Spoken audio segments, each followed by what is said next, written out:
그래서 자궁 근종은 이름은 한 가지지만 이제 발생 위치하고 자라는 방향에 따라서 종류가 세 가지가 있어요. 근육층에 뿌리를 두고 발생을 했지만 바깥으로 자라는 장막하라고 해서 장막 바깥으로 향해 자라는 근종 경우에는 사이즈가 한 10cm 정도가 돼도 생리 쪽이나 이런 일상생활 하는 데 있어서는 별로 증상을 못 느껴요. 그러다 보니까 특히 미혼 여성분들 중에서 자궁 검진을 안 하셨던 분들이 이제 어느 날 갑자기 뭐 배가 불룩하게 만져지거나 그래서 병원을 가게 되면 10cm 이상입니다, 20cm입니다 이렇게 진단을 받는 분들이 계시거든요. 그래서 그런 경우는 근종이 있어도 별 자각 증상이 없으세요.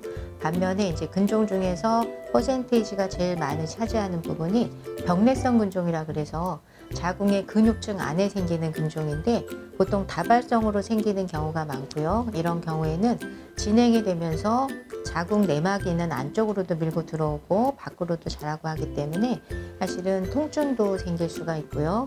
생리 기간 외에 이제 예를 들면 출혈이 잦아진다든지 또 내막을 누르는 경우에는 이제 생리량이 많아진다든지 그런 원인이 될 수가 있고, 가임기 여성들의 경우에는 임신에도 영향을 미칠 수가 있어요. 그러니까 임신은 됐지만 이제 유지가 잘 안 돼서 초기에 유산이 되거나 그런 경우들이 있을 수가 있어요. 그리고 이제 제일 안 좋은 경우는 내막하 근종이라 그래서 아기가 임신을 할 때 이제 착상하는 공간이 자궁 내막인데 그 내막에 이제 근종이 있는 경우죠. 그런 경우에는 사이즈가 1, 2cm 정도보다 작아도 그 정도 되더라도 출혈과 통증이 좀 많아서 이제 불임의 직접적인 원인이 될 수가 있어요. 그러니까 증상을 이제 개선할 수 있는 방법을 찾는 건데 이제 중요한 게 뭐냐면 우리가 근종이 형성되는 원리가 이제 한의학에서는 매달 우리가 생리를 할 때 이제 생리라는 그 생리혈 안에는 혈액 외에도 이제 어혈과 또 자궁 내막과 또는 몸속의 인체 노폐물들이 이제 배출이 되는 그런 배설 현상인데요. 그 생리가 이제 건강하게 배출이 되지 않을 때 자궁 안에 일부가 이제 정체가 되면서 그것들이 뭉치고 근육층에서 이제 차고냉한 환경이라든지 여러 가지 스트레스라든지 혈액순환이 안 되는 요소와 접목이 됐을 때 그 안에 딱딱하게 돌처럼 굳어지면서 근종이 생긴다라고 보거든요.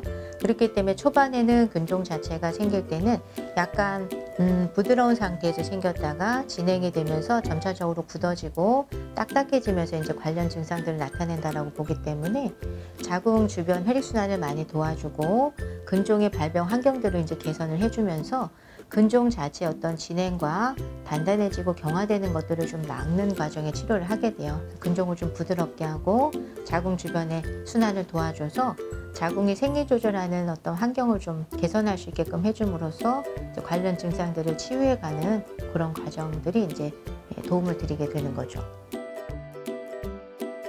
그렇죠. 근종이 있어도 이제 증상이 개선돼서 내가 생활을 하는 데 있어서 큰 불편함을 느끼지 못하면 그만큼 자궁하는 환경도 안정이 되어 있는 거기 때문에 근종이 진행될 확률도 사실 낮아진다고 볼 수가 있죠.